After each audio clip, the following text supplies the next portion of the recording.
Jadi intinya adalah orang ini yang nyantet aku maunya aku sampai mati, meninggal ya guys, meninggal. Jadi udah bukan cuma pengen usahanya sepi atau pengen pisah sama suami, itu juga termasuk. Tapi intinya adalah dia maunya aku udah gak ada di bumi ini aja.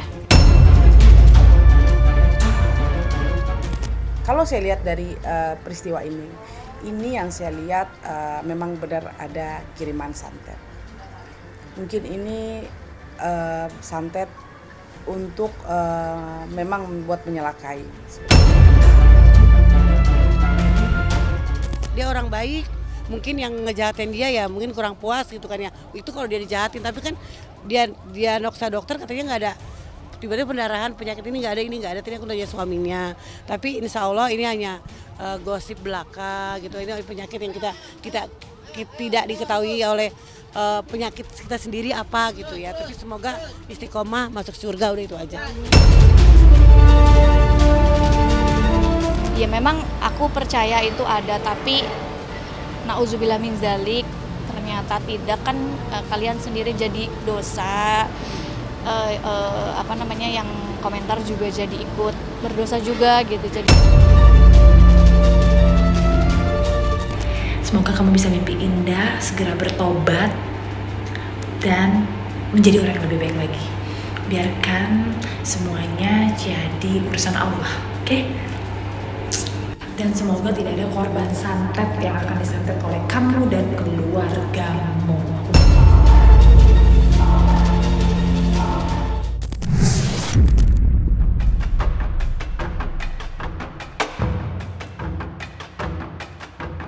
Kepergian mendadak Stevie Agnesia pada hari Kamis 21 Maret 2024 silam masih menjadi topik hangat perbincangan masyarakat. Bagaimana tidak, meninggalnya Stevie dirasa begitu mendadak, terlebih mengingat usianya yang terbilang masih sangat muda. Alhasil, sebuah tanda tanya besar pun lahir di benak warganet, yakni apa yang sebenarnya terjadi hingga mantan istri Samuel Rizal itu harus menghembuskan nafas terakhirnya pekan lalu. Celakanya, rasa penasaran itu kini berubah menjadi spekulasi liar, karena di akhir hayatnya, Stevie seringkali membeberkan kisah mengejutkan bahwa dirinya tengah diserang ilmu santet. Tak main-main, ibu 3 anak itu mengaku telah mengalami kiriman santet selama 4 tahun lamanya. Spekulasi warganet pun nampak semakin parah usai muncul unggahan hasil ronsen dari Stevie yang menunjukkan adanya 2 benda asing pada organ dalamnya. Lantas, seperti apa penjelasan pihak keluarga mengenai penyakit yang menjadi penyebab meninggalnya Stevie? Dan bagaimanakah pula mendiang Stevie mulai menyadari adanya pengaruh gaib pada tubuhnya? Sudah hampir 4 tahun ini. Sebenarnya aku udah tahu soal ini yang ada di diri aku. Jadi ada yang mau nyantet aku. Aku baru tahu setahun ini. Tapi aku memilih untuk diam. Tapi karena Allah baik, aku tuh awalnya nggak percaya akan ada hal-hal kayak gini, tuh nggak percaya sama sekali karena aku nggak kenal yang namanya dukun, aku nggak kenal yang namanya ilmu hitam, apalagi ya dukun aja aku nggak kenal. Jadi bisa sampai 3,5 tahun pada saat aku tahu itu ya. Nah, sampai suatu saat ada tukang pijit aku yang memang ngerti hal-hal kayak gini. Terus dia pegang badan aku, dia bilang gini, kayak ada yang nggak beres deh Beb di badan kamu. Kalau saya lihat dari peristiwa ini yang saya lihat memang benar ada kiriman santet. Mungkin ini santet untuk memang membuat menyelakai. Kalau yang saya lihat santet pakai waktu. Jadi perjuangannya memang udah lama dan ya alhamdulillah hari ini semua di hari yang baik, di bulan yang baik dan alhamdulillah semua berjalan lancar sih. Jadi intinya adalah orang ini yang nyantet aku maunya aku sampai mati, meninggal ya guys, meninggal. Jadi udah bukan cuma pengen usahanya sepi atau pengen pisah sama suami, itu juga termasuk. Tapi intinya adalah dia maunya aku udah gak ada di bumi ini aja. Jadi selama 3,5 tahun itu aku tuh suka merasakan badannya lemes, terus pundak tuh berat. Terus waktu hari pertama yang aku rasakan pas aku nggak bilang itu santet. Jadi aku merasanya jadi jam 11 malam aku lagi tiduran, tiba-tiba 5 detik tuh aku nggak bisa nafas, guys. Nah, karena aku nggak tahu hal-hal kayak gini yang jadi aku berpikir itu adalah sakit GERD. Jadi aku sempet ke 25 dokter. Tapi nggak ada sakit apa-apa, guys. Sampai aku tuh ketakutan meninggal, ketakutan dengar kata kuburan, ambulans. Pokoknya aneh banget, padahal aku tuh orang yang sangat santai. Dari ronsen atau CT scan tadi yang saya lihat ada 2 benda di badan itu tuh agak susah itu diambil. Nah itu biasanya ada juga barang itu yang memang di bagian ulu hati. Kenapa ditusuk bagian ulu hati itu biasanya supaya orang itu pelan-pelan. Biasanya umurnya pasti tidak ada.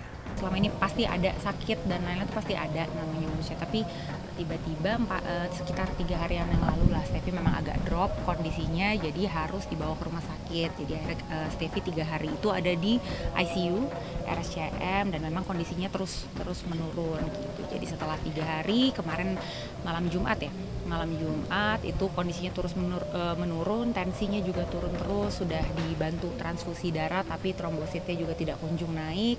Akhirnya dokter bilang kembalikan ke keluarga gitu, baiknya mau gimana. Makanya dia tuh merasa bahwa ada sesuatu di badan seperti itu.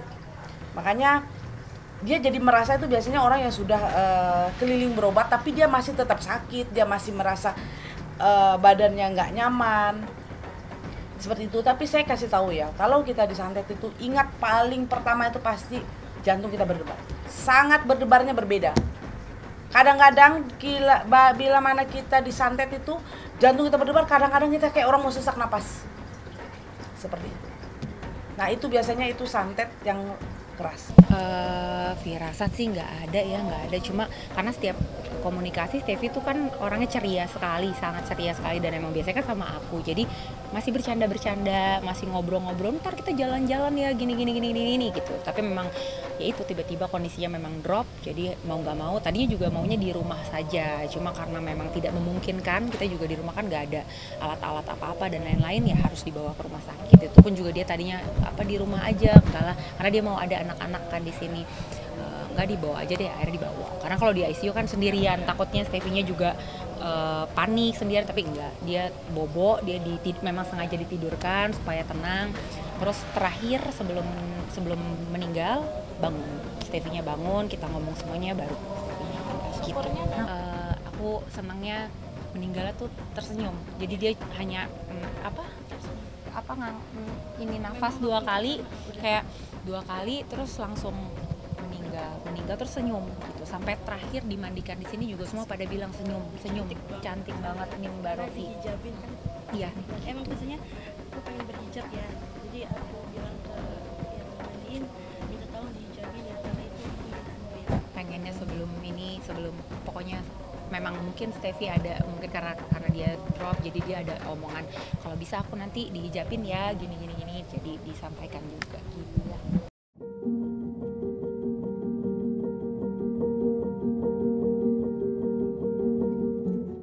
Raga Steffi sejatinya telah dikebumikan pada hari Jumat 22 Maret 2024 silam. Namun kini, di hari keempat kepulangannya, spekulasi akan penyebab kematian Steffi justru mencapai babak yang baru. Pasalnya, sebagian warganet mulai memberanikan diri untuk mencari tahu siapa yang tega mengirimkan santet kepada Steffi. Tak perlu waktu lama, aksi itu pun membuahkan hasil dengan munculnya nama Ica Anissa Faradila ke permukaan. Sosok yang dikabarkan sempat berselisih dengan Steffi kala keduanya menjalin kerjasama bisnis. Mirisnya, kini Ica Anissa menjadi sasaran caci maki netizen. Melihat hal tersebut, ia pun tak terima dan sontak memberikan klarifikasi lewat unggahan media sosialnya. Astagfirullah, perbanyak istighfar untuk semua tuduhan, fitnahan yang dituduhkan kepada saya dan keluarga. Sepertinya karena ini sudah sangat melebar kemana-mana, atas cerita yang dibuat fitnahan juga, saya tidak bisa lagi untuk diam. Insya Allah, saya akan segera klarifikasi dan memberikan bukti yang saya punya. Tetapi sayang, Ica Anissa tak mampu memetik hasil apapun dari klarifikasinya. Karena netizen justru mempertanyakan apa alasan yang membuatnya harus memberikan klarifikasi. Padahal Stefy tidak pernah sekalipun menyebut namanya. Lantas, bagaimanakah para sahabat menanggapi kabar miring yang menuding adanya campur tangan Ica Anissa pada kematian mendiang Stefy? Serta, benarkah pula pihak Ica Anissa sempat menghubungi suami dari Stefy terkait dugaan tersebut?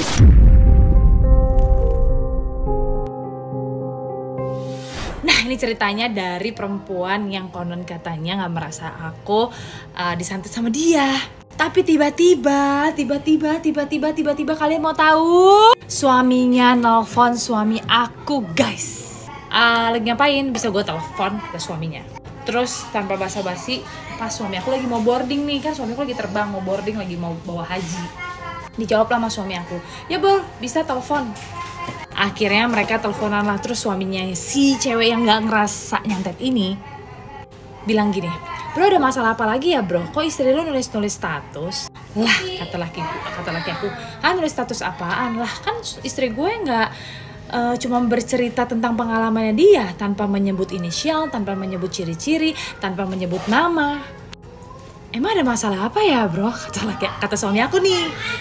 Terus suaminya bilang, iya bini gue katanya sih baca ada bini lo nulis-nulis status. Aku tuh bingung ya, aku nulis status kan aku perempuan di Indonesia, aku nulisnya perempuan ya. Perempuan di Indonesia ini banyak kan? Iya gak? Jawab coba, teman-teman jawab. Banyak kan? Terus dengan santai suami aku cuma bilang kayak gini, hah? Lu coba tanya deh sama istri lu ngapain? Lu tahu nggak kelakuan istri lu semuanya? Terus diam kan, diam. Suami aku masih gemes nih. Lu udah awal-awal ngerasa, padahal nggak ngomong apa-apa, lu istri lu kok bisa ngerasa itu buat dia? Itu udah aneh banget kan? Aneh nggak sih guys? Aneh banget dong. Aku cerita tentang santet, ngomong perempuan, ibunya. 2019 itu kan banyak lah perempuan, walaupun cuma 2019 yang aku bilang ya. Ya kenapa dia merasa? Oke, kalau masalah yang menyantet, biasanya kalau orang menyantet ini pasti orang yang benci, kesel, marah. Kan seperti itu. Yang saya lihat seperti itulah. Tapi saya tidak mau mengatakan bahwa itu adalah persaingan bisnis. Tapi yang saya lihat bahwa orang yang menyantet ini orang yang lagi kesel, marah sekali sama dia. Ya memang aku percaya itu ada, tapi na'udzubillah min dzalik, ternyata tidak kan. Kalian sendiri jadi dosa. Yang komentar juga jadi ikut berdosa juga gitu. Jadi sebagai sahabat aku juga udah konfirmasi juga ke keluarga. Sebagai sahabat aku cuma pingin stop udah pemberitaan yang aneh-aneh. Terakhir kali ketemu sempet ada masalah sama seseorang, terus akhirnya aku juga sempat menemani yang ya dimana pasti kan dia ada ujiannya sebelum dia dipanggil, ujiannya banyak banget. Ya itu sering ketemu, cuma memang nggak pernah posting aja. Ternyata hari gini masih ada ya orang jahat tapi teriak orang lain jahat, padahal kita orang yang dizolimin. Kalau menurut kalian ini namanya orang apa ya? Tapi sehat-sehat aja, nggak ada penyakit. Tadi gue nanya suaminya, nggak ada penyakitnya. 4 hari tiba-tiba pendarahan gitu kan. Ya banyak sih gosipnya begini beredar. Cuman aku ya lillahi ta'ala aja ya Bu ya. Kita kan nggak tahu namanya orang sekarang kan, zaman sekarang yang kita anggap baik ternyata dia jahat. Yang kita anggap jahat ternyata dia baik gitu. Gitu kan? Kita kan nggak tahu. Ya semua teman kesini, teman kesana, teman aku jadi pusing jawabnya gitu. Banyak yang nanya-nanya di ini banyak, aku nggak mau jawab gitu kan, karena ini kan belum, ini kok soal Allah gitu semuanya. Percaya dan tidak percaya gitu kan ya, karena itu mistik itu kan ada juga. Oke, tapi orang baik. Yang tahu hati manusia itu hanya Tuhan. Jadi kalian hanya melihat di sosial media itu cuma 1% dari kejadian yang sebenarnya. Banyak sekali juga kita kan tidak bisa mengungkapkan sesuatu yang tidak bisa kita ungkapkan yang sebenarnya. Nanti kalau ungkapkan ini salah.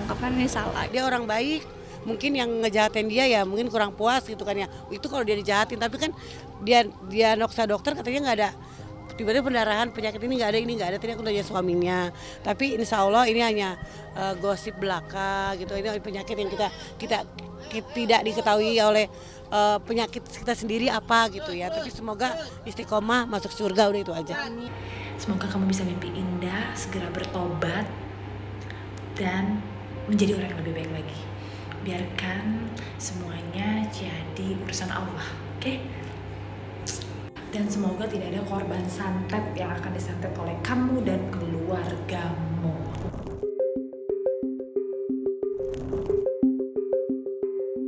Terlepas dari kabar miring yang menuding Ica Anissa sebagai sosok pengirim santet, misteri kematian mendadak Stevie Agnesia nyatanya masih memiliki sisi yang lain. Iya, ada pula kabar berterbangan yang meyakini bahwa penyebab meninggalnya Stevie dikarenakan penyakit kanker serviks. Seperti diketahui, penyakit kanker serviks memang dapat disebut sebagai momok paling menyeramkan bagi kaum hawa, mengingat keganasan dan perihnya rasa sakit yang dapat ia hasilkan pada fisik serta mental. Lantas, seperti apa penjelasan seorang dokter mengenai penyakit kanker serviks? Serta benarkah pula kecil kemungkinan bagi Stevie untuk mengidap penyakit kanker serviks mengingat usianya yang belum mencapai 40 tahun? Ya, jadi kan kalau kita bicara kanker itu umumnya munculnya di atas 40, di atas 50 tahun gitu ya. Ini terkait dengan paparan dari zat-zat karsinogenik terhadap tubuh kita gitu ya. Padanan yang lama gitu ya baru membuat terjadinya perubahan gen pada sel-sel di tubuh kita. Jadi kalau umpamanya terjadinya pada waktu yang lebih muda, itu buat pertanyaan, walaupun ada juga memang yang usianya lebih muda itu mengalami serviks gitu, atau leher rahim. Kanker leher rahim, jadi itu adalah kanker yang berada di ujung dari rahim kita, rahim wanita ya, yang letaknya di dalam rongga vagina gitu ya. Nah, biasanya tentunya dari kecil ya, mulainya ukuran yang kecil, yang lama-lama dia bisa menyebabkan makin membesar sehingga bisa menginfiltrasi atau masuk ke jaringan-jaringan sekitarnya ya. Nah, biasanya yang terbanyak itu jenis tipe selnya namanya karsinoma sel squamous. Nah, ini yang paling banyak ditemukan jenis ini gitu. Dan biasanya dia juga menyebar jauh sebelum dia menyebabkan penyebar di sekitar jaringan di sekitar leher rahim tersebut, sehingga seringkali masuk ke dalam rongga tubuh, kemudian menyebabkan gangguan dalam buang air besar karena letak rahim itu dekat sekali buangan kotoran gitu ya, dan bisa juga menyebabkan penyumbatan pada saluran kemih kita, sehingga seringkali itu kanker serviks ini berakhir dengan misalnya terjadinya penyumbatan dari saluran kemih, kemudian fungsi ginjal terganggu ya, menurut fungsi ginjalnya, dan akhirnya pasien perlu mendapatkan cuci darah gitu. Nah, tentu ini perjalanan ini terjadi kalau memang pengobatannya tidak berjalan baik atau memang terlambat diketahui gitu. Jadi kanker serviks ini udah diketahui pasti disebabkan oleh satu virus namanya human papillomavirus ya. Nah, human papillomavirus ini menular secara seksual ya, secara seksual. Nah, oleh karena itu bisa dicegah sebenarnya itu dengan vaksin HPV. Ketika orang mulai remaja itu bisa dilakukan vaksin HPV 2 atau 3 dosis mulai 14 tahun biasanya ya, 0, 1 bulan, 6 bulan gitu ya. Kira-kira seperti itu paketnya. Sehingga ini akan mencegah seseorang ketika dia sudah berumah tangga tercegah dari kemungkinan terinfeksi virus ini. Siapapun punya resiko untuk terjadinya cancer ini gitu. Oleh karena itu di dunia internasional sekarang itu vaksin ini sangat bisa mengurangi terjadinya kanker serviks, sehingga kita harus mendorong wanita-wanita di Indonesia ini untuk menjalani vaksin HPV ini, terutama ketika memang belum berkeluarga.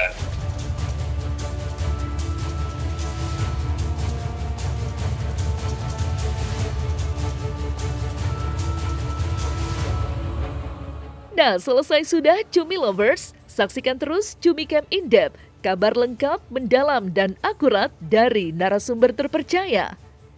Dan jangan lupa untuk like, subscribe, dan juga share channel YouTube Cumi Cumi.